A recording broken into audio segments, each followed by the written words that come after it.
You've swatted one off your arm 100 times without a second thought. It's smaller than your fingernail, it makes almost no sound, and it dies the instant you notice it. And yet, across the entire span of human history, creatures like this have killed more people than every war, every famine, and every large predator combined. Not lions, not wolves, not saber-toothed cats. Something you could crush between two fingers.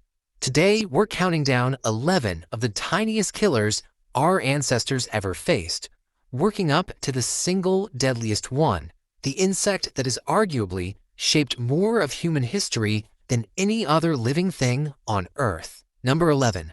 Horseflies and Deerflies.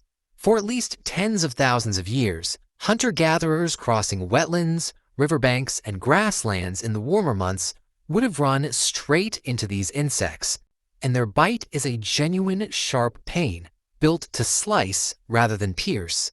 Beyond the misery of the bite itself, they carry tularemia, a bacterial infection capable of causing fever, ulcers, and in untreated cases, death. Every hunting trip through this kind of terrain carried this quiet added risk, generation after generation, long before anyone had a name for what was making them sick. Number 10. Houseflies. It sounds almost too mundane to belong on this list, but once humans began settling into permanent villages roughly 10,000 to 12,000 years ago, alongside the birth of agriculture, houseflies found exactly the environment they thrive in: waste and food stored close together in growing numbers. Houseflies mechanically carry pathogens on their bodies from one to the other, spreading dysentery, typhoid fever, and cholera, diseases that cause severe dehydration and can kill within days without treatment. The more permanent and crowded human life became, the more this insect turned from an occasional nuisance into a genuine population-level threat. Number 9. Chiggers and mites, carriers of scrub typhus. These parasites are so small they're barely visible, yet a single bite can transmit a bacterial infection, causing high fever, rash, and organ complications. This threat likely stretches back as long as humans have moved through dense vegetation at all. Since chiggers thrive in exactly the overgrown terrain, early hunter-gatherers had no choice but to pass through to hunt or gather, picking up these nearly invisible passengers for hundreds of thousands of years without ever realizing it. Number 8. Sandflies, the vector for leishmaniasis, a disease that, in its more severe forms, attacks internal organs and can be fatal if untreated.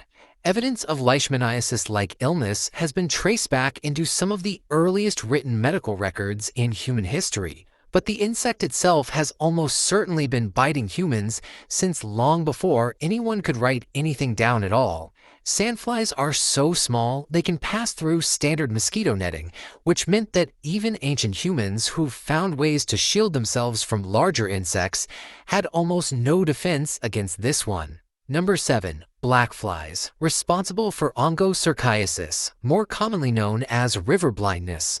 This disease doesn't just kill, it slowly damages the skin and eyes over years of repeated exposure, eventually causing permanent blindness in chronic cases.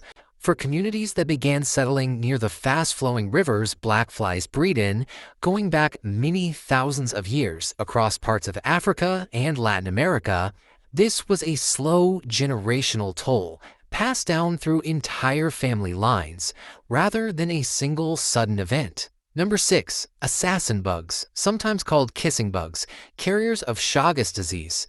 These insects often bite sleeping victims near the mouth, feeding slowly and painlessly while transmitting a parasite that can cause fatal heart and digestive complications years, sometimes decades later. This is not a modern threat.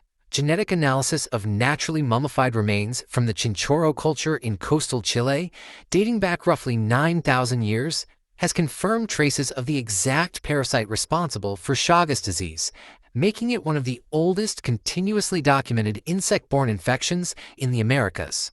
Number 5. Ticks. Beyond the Lyme disease familiar today, ticks in ancient environments transmitted tick-borne relapsing fever and other tick typhus infections. conditions capable of causing repeated cycles of severe fever, and researchers believe humans and ticks have been locked in this relationship for as long as humans have moved through brush, forest, and tall grass, likely hundreds of thousands of years. An unnoticed tick bite could plant an infection with no immediate symptoms, only to surface as a life-threatening fever days later, with no obvious cause an ancient person could have pointed to. Number 4. Body lice, the carriers of epidemic typhus. Genetic studies comparing body lice and head lice DNA have pinpointed the moment these two branches split from each other to roughly 170,000 years ago, right around the time researchers believe humans began wearing clothing for the first time. Body lice, unlike their head-dwelling relatives, need fabric to live in, which means the moment ancient humans started wrapping themselves in hides for warmth, they unknowingly built a new home for a parasite that would go on to spread epidemic typhus through crowded, difficult conditions for tens of thousands of years afterward. Number 3. The Tsetse Fly, carrier of sleeping sickness, a parasitic disease causing fever, seizures, and severe sleep cycle disruption, fatal without treatment. What makes the Tsetse Fly historically remarkable is its effect on an entire continent's development across an enormous span of time. Researchers have pointed to Tsetse Fly range as a major factor limiting large-scale livestock herding and settlement across huge parts of Africa for thousands upon thousands of years, meaning this single insect didn't just kill individuals, it shaped where and how entire ancient populations were able to live at all, long before anyone understood why certain regions simply couldn't support herding communities.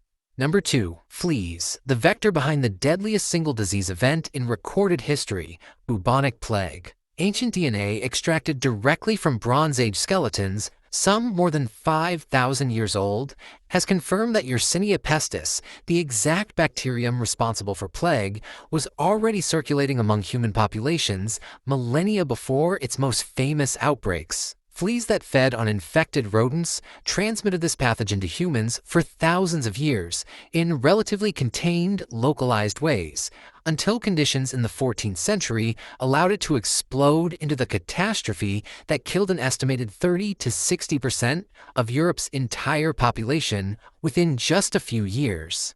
Which brings us to number 1, and it isn't close. The mosquito. Specifically, the Anopheles genus responsible for transmitting malaria. Malaria has likely plagued humans for tens or even hundreds of thousands of years, long before recorded history, and it's estimated to have killed more human beings across our species' existence than any other single cause of death. Full stop. More than war, more than every other disease combined, in some estimates. The evidence